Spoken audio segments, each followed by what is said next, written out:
7 মাসের বেতন ভাতা বকেয়া, গাজীপুরে কারখানা শ্রমিকদের বিক্ষোভ। কেন আমাকে এনেছেন, সরাসরি জড়িতদের ধরেন, রিমান্ডে আনিসুল। আওয়ামী লীগের এমপিদের বাসায় হাজার কোটি টাকা, অভিযান চালান বলছেন ফারুক। আবু সাইদ হত্যার সাবেক আইজিপি সহ 17 জনের নামে মামলা। শেখ হাসিনার স্বৈর শাসন সব প্রতিষ্ঠান ধ্বংস করেছে, সংস্কারের পর নির্বাচন, কূটনীতিকদের প্রধান উপদেষ্টা। এবং সর্বশেষ জানাবো 2 শিক্ষার্থী হত্যা, শেখ হাসিনা সহ 12 জনের বিরুদ্ধে আরো একটি মামলা। দর্শক শুনছিলেন সংবাদ শিরোনাম, এখন বিস্তারিত। 7 মাসের বেতন ভাতা বকেয়া, গাজীপুরে কারখানা শ্রমিকদের বিক্ষোভ। গাজীপুর মহানগরীর বড়বাড়ি এলাকায় বকেয়া বেতনের দাবিতে মহাসড়ক অবরোধ করে বিক্ষোভ করেছেন একটি কারখানার শ্রমিকরা। পরে দাবি মেনে নেওয়ার আশ্বাসে অবরোধ তুলে নেন তারা। কারখানা শ্রমিক ও পুলিশ সূত্র জানায়, গাজীপুর মহানগরের বাড়াবাড়ি এলাকায় national chemical manufacturing company limited নামের একটি কারখানা রয়েছে। দীর্ঘদিন ধরে কারখানা কর্তৃপক্ষ শ্রমিকদের বেতন ভাতা দিতে প্রতি মাসেই গাড়ি মাসি করে আসছে। শ্রমিকরা বেতন চাইতে গেলে টাল বাহানা করে আছে। এভাবে প্রায় 7 মাসের বেতন বকেয়া পড়ে যায়। এক পর্যায়ে কারখানার 2 শতাধিক শ্রমিকের বেতন দিতে না পেরে কয়েক মাস আগে কারখানাটি বন্ধ ঘোষণা দেয় কর্তৃপক্ষ। এরপর থেকে বিভিন্ন সময় তারা বকেয়া বেতনের দাবিতে বিক্ষোভ করে আসছেন। কেন আমাকে এনেছেন, সরাসরি জড়িতদের ধরেন, রিমান্ডে আনিসুল। রিমান্ডে থাকা সদ্য বিদায়ী আওয়ামী লীগ সরকারের 3 প্রভাবশালী শক্তি ব্যক্তি দেশে অরাজকতা ও রাজনৈতিক সহিংসতার ঘটনায় নিজেদের দায় স্বীকার করেছেন। তারা হলেন সাবেক আইনমন্ত্রী আনিসুল হক, সাবেক প্রধানমন্ত্রী শেখ হাসিনার উপদেষ্টা সালমান এফ রহমান, আলোচিত সেনা কর্মকর্তা মেজর জেনারেল জিয়াউর আহসান। তারা প্রায় একই সুরে বলেছেন, আমরা কেবল প্রধানমন্ত্রীর নির্দেশ বাস্তবায়নের প্রচেষ্টা চালিয়েছি। তবে সাবেক প্রধানমন্ত্রী শেখ হাসিনার নির্দেশে বাস্তবায়নে তারা যেসব পরিকল্পনা করেছেন সেগুলো বাস্তবায়নে মাঠ পর্যায়ে হুকুম দিয়েছেন বলে এরই মধ্যে স্বীকার করেছেন। হত্যাকাণ্ডের পেছনে তাদের দায় স্বীকার করলেও এখনো সুনির্দিষ্ট কোনো তথ্য দেননি গ্রেপ্তারকৃতরা।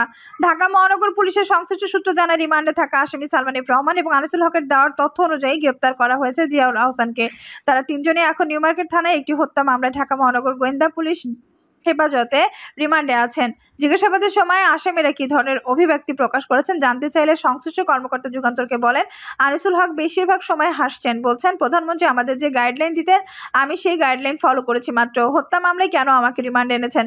যারা সরাসরি কিলিং এ অংশ নিয়েছিল তাদের ধরে রিমান্ডে থাকা আসামিরা হত্যা মামলায় বাইরে কি কি তথ্য দিচ্ছেন জানতে চাইলে সংশ্লিষ্ট সূত্র জানায়, 2013 সালে 5 মে রাজধানীর শাপলা চত্বরে হেফাজতে ইসলামের নেতাকর্মীদের উপর আক্রমণ ও হত্যাযজ্ঞ চালানো, বিশেষ উদ্দেশ্যে আড়ি পাতার যন্ত্র ক্রয়, ভয় দেখিয়ে ক্ষমতা কুক্ষিগত করতে আয়নাঘর কনসেপ্ট তৈরি এবং বহু মানুষকে গুম খুন করার বিষয়ে তাদের হাত রয়েছে বলে স্বীকার করেছে।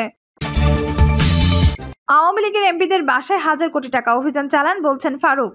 বিলুপ্ত জাতীয় সংসদের এমপিদের বাসায় হাজার হাজার কোটি টাকা রয়েছে উল্লেখ করে অবিলম্বে সেখানে অভিযান পরিচালনা দাবি জানিয়েছেন বিএনপি চেয়ারপারসন উপদেষ্টা ও সাবেক বিরোধী দলীয় চিফ হুইপ জয়নুল আবেদিন ফারুক।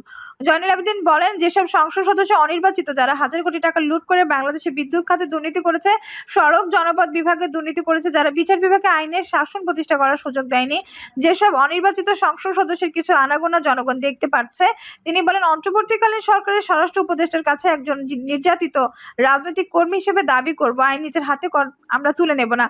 অবিলম্বে তাদেরকে গ্রেপ্তার করুন। 7 জানুয়ারি ভোটবিহীন ডামি নির্বাচনে 300 এমপির বাসায় হাজার কোটি টাকার ডলার পাবেন, তল্লাশি করেন, তদন্ত শুরু করেন, সব বেরিয়ে পড়বে। আপনাকে সহযোগিতা করার জন্য আমরা প্রস্তুত। আওয়ামী লীগ সরকারের হাতে নির্মমভাবে নিজেদের নির্যাতিত হওয়ার কথা উল্লেখ করে জয়নুল আবেদিন ফারুক বলেন, জীবনের বিনিময় হলেও 16 বছর অত্যাচারী হয়েছি আর অত্যাচারিত হতে চায় না। একটি গণতান্ত্রিক দেশে তারেক রহমানের ভাষায় আমার ভোট আমি দেব। এই অধিকারের ভিত্তিতে একটি নির্বাচন দেশে হোক, সেই নির্বাচনের মাধ্যমে দেশের মানুষ তাদের অধিকার ফিরে পাবে, আর কাউকে রাস্তায় আসতে হবে না। জয়নুল আবেদিন ফারুক বলেন, শেখ হাসিনা ইতিহাস পড়ে দেখেননি। তিনি বলেছেন, পৃথিবীর কোনো শক্তি নেই তাকে সরাতে পারে, কিন্তু ইতিহাসের নির্মম পরিহাস। আবু সাইদ মুগ্ধের রক্তের বিনিময়ে যে আন্দোলন ঢাকার বুকে হয়েছে, সেই আন্দোলনের মুখে শেখ হাসিনা চুরি করে পালিয়ে যেতে বাধ্য করেছে। অহংকার আল্লাহর চোখে শোভা পায় না। আবু সাইদ হত্যা, সাবেক আইজিপি সহ 17 জনের নামে মামলা। রংপুরে বেগম রোকেয়া বিশ্ববিদ্যালয়ের শিক্ষার্থী আবু সাইদ হত্যার ঘটনায় পুলিশের সাবেক মহাপরিদর্শক চৌধুরী আব্দুল্লাহ আল মামুন, রংপুর রেঞ্জের সাবেক উপমহাপরিদর্শক ডিআইজি আব্দুল বাতেন, রংপুর মহানগর পুলিশের সাবেক কমিশনার মোহাম্মদ মনিরুজ্জামান সহ 17 জনের বিরুদ্ধে মামলা হয়েছে। মামলার বাদী আবু সাইদের বড় ভাই রমজান আলী। কোটা সংস্কারের দাবিতে রংপুরে বৈষম্যবিরোধী ছাত্র আন্দোলনের অন্যতম সমন্বয়ক ছিলেন আবু সাইদ। আন্দোলন চলাকালে গত 16 জুলাই পুলিশের গুলিতে তিনি নিহত হন। মামলাটি নেওয়ার জন্য আজ রোববার রংপুরের অতিরিক্ত মেট্রোপলিটন ম্যাজিস্ট্রেট আদালতে আবেদন করেন বাদী। মামলাটি গ্রহণ করার জন্য তাজহাটা থানাকে নির্দেশ দেন এই আদালতের বিচারক রাজু আহমেদ। মামলার বাদীর আইনজীবী রায়হান কবির ও রোকনুজ্জামান এই তথ্য নিশ্চিত করেছেন। মামলার এজাহারে দাবি উল্লেখ করে কোটা সংস্কার দাবিতে রংপুর বৈষম্য বিরোধী ছাত্র আন্দোলনের নেতৃত্বে আন্দোলনের অন্যতম সমন্বয়ক ছিলেন আবু সাইদ। গত 16 জুলাই আবু সাইদ নিরস্ত্র ও একা ছিলেন। তিনি দৃশ্যত পুলিশের জন্য কোনো হুমকিই ছিলেন না। তার শর্ত তাকে শটগান দিয়ে গুলি করা হয়। আবু সাইদ পড়ে গিয়ে একাধিকবার দাঁড়ানোর চেষ্টা করলে আসামিরা পূর্ব পরিকল্পিতভাবে তাকে একাধিকবার গুলি করেন। এজাহারে বলা হয়েছে, ঘটনার দিন বেলা 2টার দিকে বেগম রোকেয়া বিশ্ববিদ্যালয়ের ভেতর থেকে শাখা ছাত্রলীগের সভাপতি পোলেম বড়ুয়ার নেতৃত্বে ছাত্রছাত্রীদের উপর ইটপাটকেল নিক্ষেপ শুরু হয়। আবু সাইদ পিছু না হটে 2 হাত প্রসারিত করে বুক পেতে দিয়েছে এগিয়ে যান। পুলিশের সামনে এই সময় প্রক্টর অফিসার কর্মকর্তা রফিউল হাসান হেলমেট পরে এসে আবু সাইদকে লক্ষ্য করে গুলি করুন বলে নির্দেশ দেন। অপর 2 আসামি বিশ্ববিদ্যালয়ের 2 শিক্ষক মশিউর রহমান ও আসাদুজ্জামান মণ্ডল পুলিশকে গুলি করতে প্ররোচিত করেন। শেখ হাসিনার স্বৈরাচার শাসন সব প্রতিষ্ঠান ধ্বংস করেছে, সংস্কারের পর নির্বাচন। কূটনীতিকদের প্রধান উপদেষ্টা। সাবেক প্রধানমন্ত্রী শেখ হাসিনার স্বৈরাচার শাসন দেশের প্রতিটি প্রতিষ্ঠানকে ধ্বংস করে দিয়েছে বলে মন্তব্য করেছেন অন্তর্বর্তী সরকারের প্রধান উপদেষ্টা ডক্টর মোহাম্মদ ইউনূস। তিনি বলেন, এমন একটি সময় এসে দেশের দায়িত্ব নিয়েছি যখন প্রায় সব ক্ষেত্রেই চরম বিশৃঙ্খলা। তাই নির্বাচন কমিশন, বিচার বিভাগ, জনপ্রশাসন, আইন শৃঙ্খলা বাহিনী ও গণমাধ্যমে প্রয়োজনীয় সংস্কারের পর অন্তর্বর্তী সরকার একটি অবাধ, সুষ্ঠু এবং অংশগ্রহণমূলক নির্বাচনের আয়োজন করবে। প্রধান উপদেষ্টা বলেন, বাংলাদেশের বন্ধুদের মধ্যে থাকতে পেরে আনন্দিত।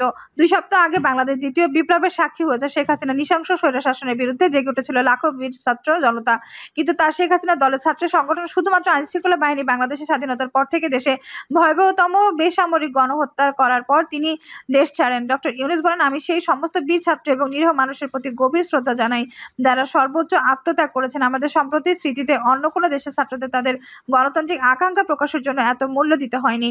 যেখানে একটি বৈষম্যমুক্ত, ন্যায়সঙ্গত এবং পরিবেশ বান্ধব একটি দেশের স্বপ্ন দেখতে হয়েছে, যেখানে প্রতিটি নাগরিকের মানবাধিকার সম্পূর্ণরূপে সুরক্ষিত থাকবে। প্রধান উপদেষ্টা বলেন, আমি এমন একটি সময় এসে দেশের দায়িত্বভার নিয়েছি যেখানে অনেক দিন থেকে পুরোপুরি বিশৃঙ্খল পরিস্থিতি বিরাজ করছে।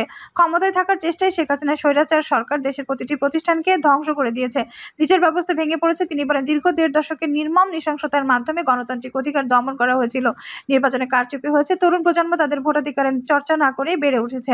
সম্পূর্ণ রাজনৈতিক পৃষ্ঠপোষকতায় ব্যাংক লুট হয়েছে আর ক্ষমতা অপব্যবহার করে লুণ্ঠন করা হয়েছে রাষ্ট্রীয় কোষাগার।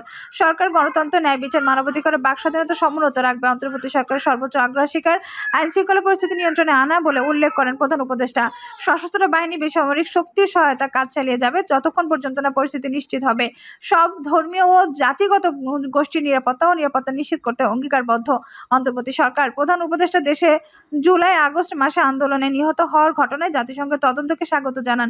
তিনি বলেন, তিনি চান এই ঘটনা নিরপেক্ষ তদন্ত হোক। তদন্তে জাতিসংঘকে বাংলাদেশ সরকার সহায়তা দেবে। ডক্টর ইউনূস বলেন, বাংলাদেশ যতগুলো আন্তর্জাতিক সংস্থার সঙ্গে চুক্তি রয়েছে তার সব বাস্তবায়ন করবে সরকার। তিনি বলেন, নির্বাচন কমিশন, বিচার বিভাগ, বেসামরিক প্রশাসন, নিরাপত্তা বাহিনী ও গণমাধ্যমে গুরুত্বপূর্ণ সংস্কারের জন্য দায়িত্ব পালন করব।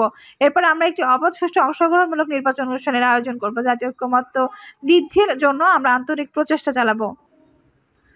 দর্শক, এই ছিল এখনকার সর্বশেষ সংবাদ। নিউজটি ভালো লাগলে অবশ্যই একটা লাইক দিন, কমেন্টে আপনার মূল্যবান মতামত জানান।